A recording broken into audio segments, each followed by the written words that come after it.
Yo guys, how's it going? Back from another little video. This one should hopefully be a little shorter than the last one because the last one overran quite a bit. I was trying to get for about 5 minutes, I went for about 10. So, you know, a little bit too long, so I'm chatting shit already, so let's try and just get straight on with what I want to say. So, surprisingly, something almost vaguely interesting has actually happened to me recently.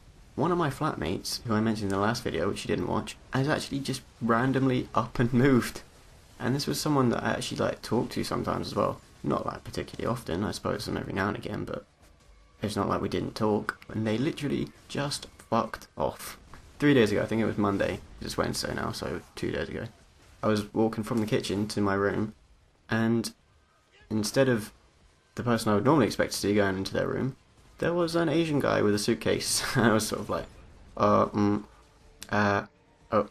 okay. I sort of just thought maybe they're her friend just going to stay or something. Didn't really think anything of it. And then when I went back to the kitchen, I was like, oh, maybe I'll check her cupboards to see if her stuff's gone. And her stuff had gone. And then I eventually bumped into one of my flatmates. I was like, mate, do you know if she's moved out? He was like, yeah, what the fuck? She didn't say anything. She just went. He literally just left. Didn't say a word to anyone. Well, no, that's probably not true. She probably did say something to some people, but didn't say a word to me. I don't think she was going to mention it to either of the other guys either. Highly doubt she mentioned it to one of the girls. I would assume she probably mentioned it to the other girl because she's on a course. But, you know, it seemed very odd to me because she didn't seem unhappy, at least. She had friends around. We're not an unsocial flat. Well, we're an unsocial flat, but we're not an unpleasant flat, I like to think. But the person who moved out has now, since, as I said, been replaced by an Asian guy who is equally as unsocial as the Japanese girl who moved out 5 weeks ago. So it seems we've had no net change in our antisocial Asian count. Just a brief intermittence where there wasn't one. So that's cool. Anyway, what I really wanted to speak to you guys about tonight was Bonfire Night, because Bonfire Night was a few weeks ago now, 3 weeks ago now. And I'm assuming a bunch of you guys went home for it, which I really wish I could have done. I really wanted to go home for Bonfire Night, and almost thought I was able to as well, because my timetable hadn't updated, and it said that I didn't have anything for that entire week, more or less. So I was like, yes, I get to go back for Bonfire Night and have an album with the lads. But no, I actually had quite a lot of stuff on that week, so I didn't get to come home and have an album with the lads.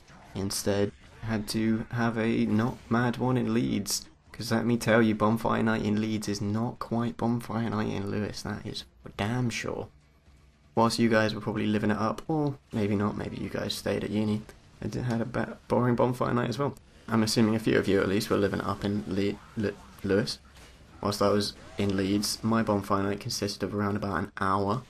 I left my apartment flat, probably like 7, and then went to a park, stood there for around about 40 minutes, 10 of which were spent craning my neck to look through gaps in trees at fireworks that were moderate, and then the rest of it was spent just either standing around waiting for the fireworks to start in the cold, or watching the bonfire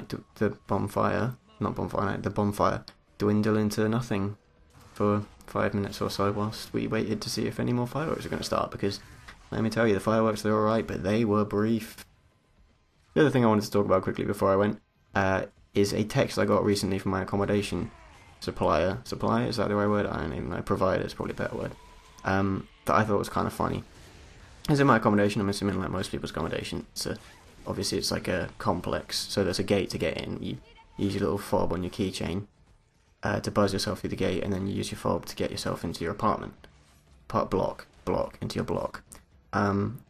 And I got a text from the provider, saying, your fobs are going to be inactive at some point in the next couple of days.